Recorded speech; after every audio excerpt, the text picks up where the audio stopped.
What up? Back here on DSP as the Lions win. What is that? 1, 2, 3, 4 and in expect a row. more. Do the what you Browns did and there. Bengals count as full wins, or are they each like a half? Look, man, a Every win in win the counts, NFL is a buddy. win. Okay. Yes. Have some respect. Oh, that's true. The Packers have a half win, but the Lions don't have a half win, right? Exactly. Yeah. Okay. That's Do we fine. count that as a half win or a half The loss? tie in NFL standings counts as a half of each. So Yeah. Yeah. Now we're getting into baseball terminology. There we go. anything to bring it back to baseball. We'll get to it in segment number All 2 right. because the Tigers have a pretty big series coming up as they continue their playoff run. But we begin with the Detroit Lions, a 37-24 win over the Cincinnati Bengals on the road. Yes, Cincinnati was without their starting quarterback in Joe Burrow, but still they built up a huge lead to begin this game and never really looked back as they got their 4th straight win. Yeah, I understand now why Dan Campbell and the coaching staff didn't feel the need to play anybody in the preseason because they knew they had a preseason in the beginning of October. So these last the last 2 weeks, the Lions didn't even go and play like their B- game or something like that, and neither game was ever in doubt. So, did we really learn that much about the Lions in this game? I guess we learned that the offense is still able to just turn it on and score whenever they want to, because they got bored for a little bit in the middle of that game, and then they were like, I think everybody did in a yeah, way. oh yeah, for sure. Yeah, for sure. It definitely looked like the Lions knew that, hey, this game really isn't that big of a challenge because they punted like at midfield, and I was like, this is weird. Yeah. But yeah, you could tell that they were just like, just punt it. Give that offense the ball back. They're not going to do anything with it. You know what? I'm not going to take it for granted, all right? Because they went on the road and they won a game. Because this wasn't always easy for the Lions. Okay. Remember when you said And you never this was getting know. boring Yeah, with all you the never winning? know. The game definitely got boring midway through. You could tell the Lions were bored. The defense, I mean, everybody was just like, let's just wrap this thing up, man. Running clock at all? No. Nobody, like Jake Browning's throwing more balls to the Lions than the Bengals. He's terrible. Jamar Chase, Leading their tackler. best linebacker. Yeah. It was an ugly game. It was annoying to watch the Bengals keep scoring, and like the Lions were just like, oh, fine, I guess we'll keep playing. Yeah. So Do you it was give that any kind of credence game. to that in the 4th quarter that maybe they let their foot off of the gas, or as we're saying right here, it was kind of decided, hey, whatever happens, happens. It's such a huge lead that this team had. It's just hard. Like, it's hard to keep your foot on the gas when Yeah. you know the game's over. You know the other team is quarterback completely is undermanned. melting down. Yeah, exactly. Like, it probably felt bad for Jake Browning, you know? I just think it's human nature to kind of – the Lions play with such a chip on their shoulder, but there was absolutely no chip to be had, like, once this game got out of hand. So it doesn't concern me, honestly, at all. It feels like we are right back where we were last year with, just dominating teams and seeing that secondary just get depleted every other play. We're right back where we left off last year. I will say I was a little worried in that second half, not about the team losing or anything like that, but the injuries to the secondary were Yeah. clearly Yeah. making a difference. I mean, the difference in Jamar Chase being able to get open in that second half. Now, of course, like you said, human level, the effort probably wasn't, they weren't going 150%. Yeah. But, with Terrion Arnold leaving and Rocket Sin was even having a good game and he left, like things are getting a little dicey in that secondary. And as the Lions get into, they're about to hit like a very difficult portion of their schedule with possibly banged up secondary. And that's really worrying to me. Especially heading into their bye week, 2 primetime games coming up. And let's begin with the one that they have coming up on Sunday night against the Kansas City Chiefs. The Chiefs play on Monday Night Football, so 2 primetime games for them as well. The Lions then have the Bucs on Monday Night Football right before they head into their break. But looking at this Chiefs game, whenever these two met, 2 years ago? It was, okay, will we find out if this Lions team is legit or not? Going into this game, at 4-1, would you say that this Lions team could be the best team in the NFL? I mean, a far cry from what we were saying in week 1, but looking at this team at 4-1, can that argument be made? Yes, I think you can make that argument. I think that first Chiefs game a couple years ago kind of felt like the christening, like this Lions era. Sure, they beat Green Bay the previous season to end the year, but like that Chiefs game was like, whoa, everybody sort of realized like the Lions have arrived. And I think going into this matchup, I feel like the Lions are a better team, a more complete team than the Chiefs are. And to say that, and from what I've seen from the Packers and what Philadelphia did this weekend, I don't think it's outlandish to say that the Lions might be the best team in the NFL. Yeah, I think they're the best. I mean, when you look at the NFL, the Lions just are are a machine on offense. And, you know, it's almost like Baltimore when you said that Baltimore may not have even known that we had a grudge against them and we were coming for them. Yeah. Kansas City might feel the same way. They might not even know that we're coming for them, because I guarantee the Lions remember the asterisk everybody talked about when we did win in KC. And, you know, Travis Kelce's going to be playing this time around. Chris Jones is going to be playing this time around. So I got a feeling that Dan Campbell has this marked on the calendar, and this is going to be one of those bludgeonings that we're just kind of like, oh, wow, primetime Dan Campbell is just money. He said bludgeoning. I think there's a bludgeoning coming. I think it's going to be like a 38 said the B word. Yeah, a 38-17 type of game. I don't think any team has set their mark as the best team in the NFL yet. I think there's just a bunch of really good teams. I think the Lions are right up there with the Eagles and the Bills and all the 4-1 teams and whatever. I don't think anybody set themselves apart yet. I am really interested to see how this Lions offense does versus the Chiefs, because the Chiefs defense is what's keeping them in the game right now. And the Lions have not faced a good, healthy defense since week 1. And it didn't go well. No. And so, I mean, we've seen Baltimore's defense is decimated, and they were against the Lions. Still a good win, don't get me wrong, but like they were, you know, pretty banged up. And then you play at Cleveland and Cincinnati. Cleveland's a good defense too, but they're not like elite. The team is not elite, you know? So I'd really like to see how they perform. I don't want to see a Green Bay situation again. I'm a little more worried than you, because Kansas City is, I mean, they coast through the regular season a lot, but they do show up for big time matchups. So, and they lost the last time these two teams played. They don't want to lose they at could home have to a the little Lions. bit of that too. Yeah. And like you said about that Cleveland game, there was 0 game pressure on the Lions. So yes, they were facing a good defense, but there was absolutely no worry about losing that game. So they're going on the road to face a really good defense, like Ken said, and it's the first time in a month. So we're going to find out some things. So you brought up the other teams that are 4-1 in the NFL right now. These are the 4-1 teams: the Colts, Eagles, Bills, 49ers, Bucks, and Lions. Tampa Bay and Detroit meet next week on Monday Night Football. But out of those teams, who would you put above this Lions team after what we have seen in the first quarter of the season? I think the conversation for me is Lions, Eagles, Bills, Bucks, and still Packers, I think. I would still put them in there. I haven't seen enough from the Colts and the 49ers yet. So you're rounding that up to a full win is what you're saying? Yeah, right, yes. For sure. I think the Colts and the 49ers are good teams. I think the Niners just somehow find ways to win despite all the injuries. So they're just a well-coached team. Like, they're always going to be competitive. The Daniel Jones experience, I don't know how long that lasts. I mean, I don't know what to think. Jonathan Taylor's going crazy down there. Like, I don't know what to think about that. They could very well be a really good team, just a surprise team of the year. Who knows? But I think Philly and Tampa Bay in the NFC. I think Tampa Bay is really good. Yeah. And Baker I think so, Mayfield too. is having a season, and even without Mike Evans right now, they are just so explosive. They're never out of it, and that defense is still good. I mean, I don't know. Emeka Tampa's Ibuka is good. having, rookie of the year type season. I think Tampa has. If I had to say, I think Tampa has a little more juice than the Lions do right now. They've won some really impressive games. Some tight games, too. Yeah. I mean, pulled away. Yeah. Yeah. You know, there's one team that I think, because they had a couple bad losses, well, not bad losses, but games that they should have won, but I still think the Rams are really good, and I would still keep them in that conversation. Offensively, they're really good. I mean, when Puka's having like a dozen catches a game, can help you out. All right, so that's where we're going.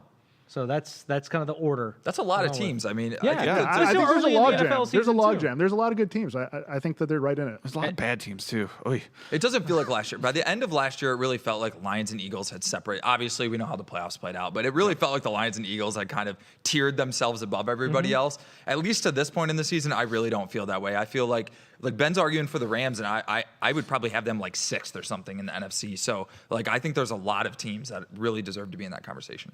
Yeah. I mean, we're not even talking about like Seattle's pretty good. Yeah. You know, Washington just got Jane Daniels back. I mean, like there's going to be a lot of competition for those last playoff spots.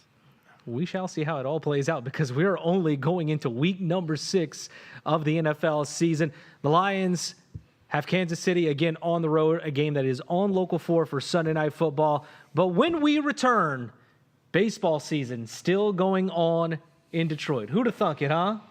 Not us. Come on now. Well, but it's still rolling right now because they went to Cleveland and got themselves a wild card series win. And now it's all tied up with the Mariners as the ALDS comes to Comerica Park for a second straight year. We'll dive into that coming up.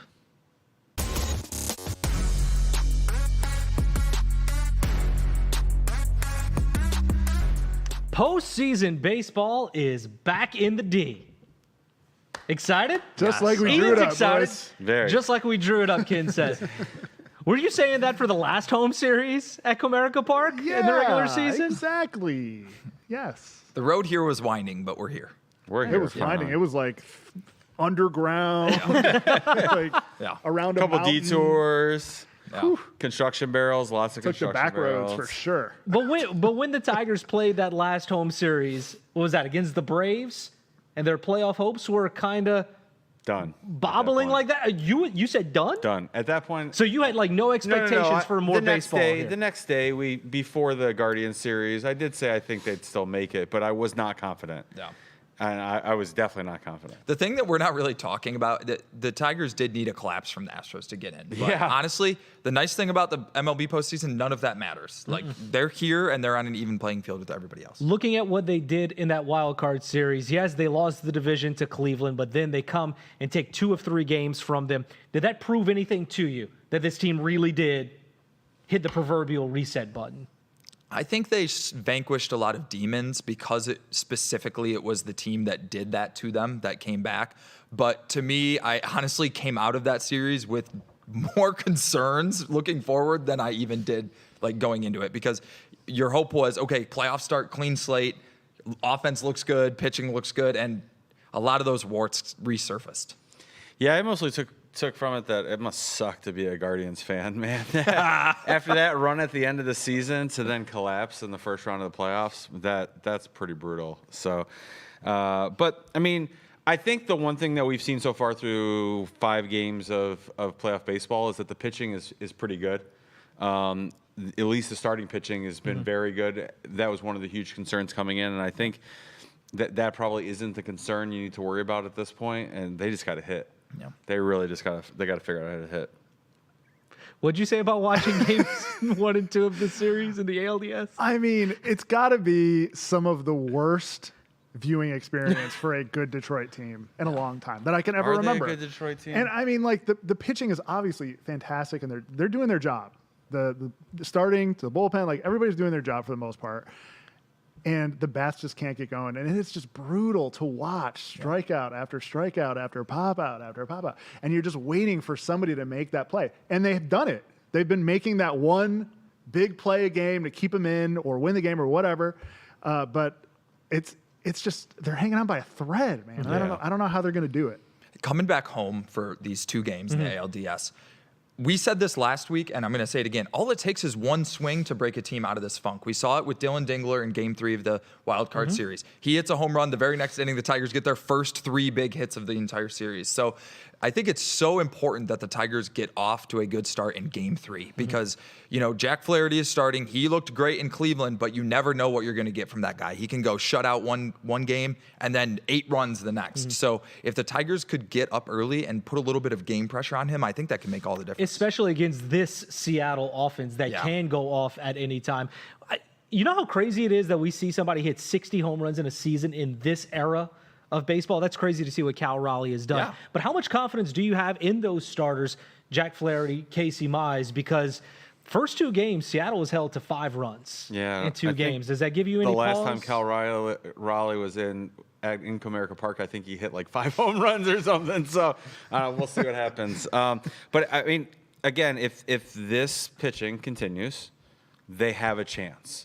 And they gave themselves a chance this weekend. The bullpen game went really well for them. That was a huge win. And then kind of a huge letdown to not win a school start because you should be coming back up 2-0 at this point. And did you think you were going to come back 1-1? You just thought it'd be reverse games? That's probably was pretty accurate. So you kind of are where you thought you'd be at this point. But you did have a huge missed opportunity yesterday, on Sunday, not in Game 2. That being said, with 2 games coming back to Detroit for an ALDS, they had a chance last year against Cleveland? Does it feel like they need to win these 2 games to have a chance to advance to the ALCS? It's really nice to have Tarek Skubal sitting there for Game 5, but those Skubal starts have not been auto It's not a guaranteed wins. win. That's a lot of right. pressure to put on one person. We were saying that last season. Yeah, those last 2 Cleveland games in the regular season, and then obviously in the wild card or the first game against Seattle, Skubal looked great. He pitches really well, but the Tigers aren't able to capitalize. some support. Exactly, and that's why I think even if you feel really good about Mize and Flaherty in these 2 games, it's difficult to say I have confidence in them because what does that mean? Do I have confidence in them to go 7 shutout? No, even though I know that's what it might take. So I think both of those guys are going to keep the Tigers in the game. It's just this offense has reached such an extreme level of like ineptitude at this point that we need to see it. And hopefully that Comerica Park atmosphere is what can spark them. Coming back home for the first time since 2 weeks ago when things were really bad, if that could just light a little bit of a fire, I think the Tigers could win this series in 4. Yeah, their goal has got to be to not go back to Seattle. Yeah, that's hands down. It's not a realistic expectation to expect your pitcher to not allow any runs ever. Yeah, ever. Right? Yeah. And so like every time that like 1 run allowed seems like a mountain for that Tigers offense. Like they got so lucky yesterday with those 2 runs and that where Torque hit that ball. Yeah. I mean, it was the perfect place to hit that ball. Look at game 1 with McKinstry's hit. Yeah. I mean, that was the perfect Right up the placement. middle. That was the perfect placement. But you can't. I mean, you just can't play like that. It's not going to end well eventually. They have to stop leaving guys on base. The number of runners left on base in the last couple of weeks has just been, and specifically in the playoffs, has been really bad. What you guys were saying though is the Tigers have struck out in so many big spots. If you put the ball in play, you give yourself a chance. Yeah, but And the first 2 games in Seattle were a perfect representation of that. I mean, Torque, like you said, he got jammed a little bit, but you put the ball in play, you hit it hard, you've got a shot. And then what happened immediately after that? He's the go-ahead run on second base, strikeout. Tigers don't score. Very next inning, Mariners take the lead right back. The Tigers didn't even give them time to feel the pressure of, oh my God, we could be a run away from going down 2-0. So they need to capitalize on those scoring chances. And I don't think we're blowing any minds here by saying that. It's pretty glaringly Well, obvious. AJ Hinch said it after the wild card series. He was like, "Well, we have to have one thing lead to another one if we're going to win games." Yeah. And until they do that, I mean, it's kind of up in the air to see what they do in games 3 and games 4. Looking ahead, though, a lot of baseball to play in this series specifically. But if they don't make it to the ALCS, how do you view this season? I want to hear you guys first. I mean, I think it's a disappointment for sure. I mean, I think with the year that they had, sans September, they should be a team that competing for the American League pennant. And if they're not even competing for it, I think it's a disappointment for sure. Yeah, I agree. And I think it maybe even has more to do with just the collapse at this point. I won't forget about the collapse unless they go to the World Series, I think, or maybe even win this series and show up in the the AL Championship. If they don't do that, then I think this collapse is what you think about no matter what. I'm going to take a little bit of a different approach. Preseason, I was looking at the Tigers and I was saying I think they can be around a high 80s win team that can get into the playoffs.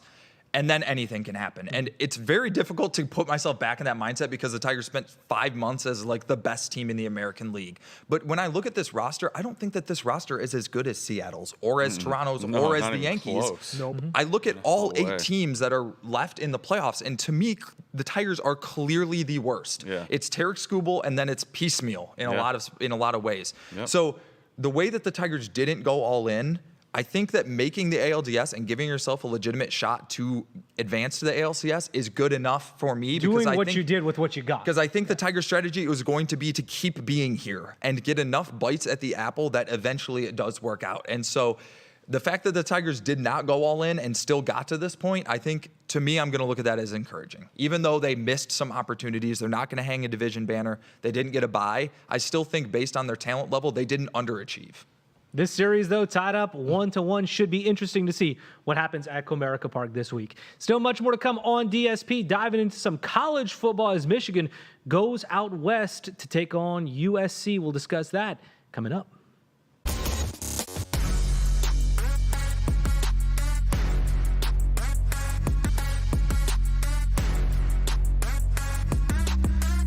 A trip out to the West Coast in store for the Michigan Wolverines. We're chatting about it here with our DSP crew, along with Derek, Ian, and Ken, I am Hobie, and this team's looking pretty good so far this year. 4-1, their only slip up against an Oklahoma team that had a Heisman-level quarterback who's now injured right now. Yeah, you know what I really like about Michigan? They're battle-tested in all the areas. I like to see a team battle-tested. They've been on the road to Oklahoma. They've been on the road to Nebraska. 2 tough environments, and they didn't seem like the stage was too big for them, even though they've got a lot of really young players in key spots. So it's hard to know exactly what we're going to get from Michigan because it's still earlier in the season, but right now I think that they're vastly improved from last year. You know what I was excited to see, what I have been excited to see the last couple of weeks? This is a Michigan team that runs the ball again. Yeah. They run the ball. They are playing Michigan football. We talk so much about Bryce Underwood all offseason going into week 1, and now they just run the ball, and they're playing Michigan football again, and I think that's why they're playing so well. Great segue. I don't want to see them run the ball this weekend, actually. I want to see Bryce Underwood unleashed because every time that has happened this year for Michigan, that offense has been explosive. I feel like Wisconsin really kept them tamped down for most of the game last week. I want to see Michigan show up on the West Coast, bring everything, bring all the juice. It's just like I want to see an explosion of offense. Another road game, though, for this team in a hostile environment. Granted, their one ranked opponent that they've had so far was Oklahoma. What do you think a game like this can do for their college football playoff hopes? Because those are clearly still on the table for this team. I think if Michigan wins at USC, Michigan is going to the playoff because you look at the rest of the season.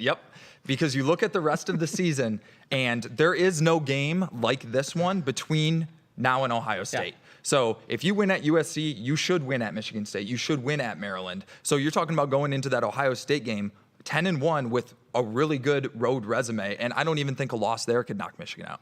I'm pretty disappointed USC lost this weekend because they would have been a really, really good game otherwise. I mean, it's still going to be a good game, but it just doesn't have that juice for Michigan with the win that it would have had USC stayed undefeated. But I do think that this is kind of that statement when you didn't beat Oklahoma and you haven't played anybody else, so you have to win this game to kind of have something on your resume that looks good, and then you roll the dice until Ohio State. It's a huge opportunity for them. I mean, they're going in as underdogs, which I wasn't expecting. But you go in on the road as an underdog, huge spot for Bryce Underwood. He can let him go. I'm telling you, man. This is the stage that you wanted him on. So let him go. About a minute left. A certain team from the Eastern time zone went to the West Coast this last weekend. We all know what happened between Penn State and UCLA. Any pause that you have for Michigan making this big trip out west? Well, Michigan's going early, so they're not going to let the same sort of set in going to the West Coast. And also, Michigan is going to have a very heavy presence out there in Los Angeles. So that isn't really a concern to me. What's a concern to me is, can the offense get going? Can it be a dual threat? I think the most important thing to note and the biggest difference is that James Franklin doesn't coach Michigan. So valid point. I can confirm James Franklin, not the coach at Michigan. I'm not concerned about that. No concerns at all from our DSP crew. And you can watch us every Monday at 2:30. We are streaming live on the Click on Detroit website, Local 4 Plus, and over on YouTube.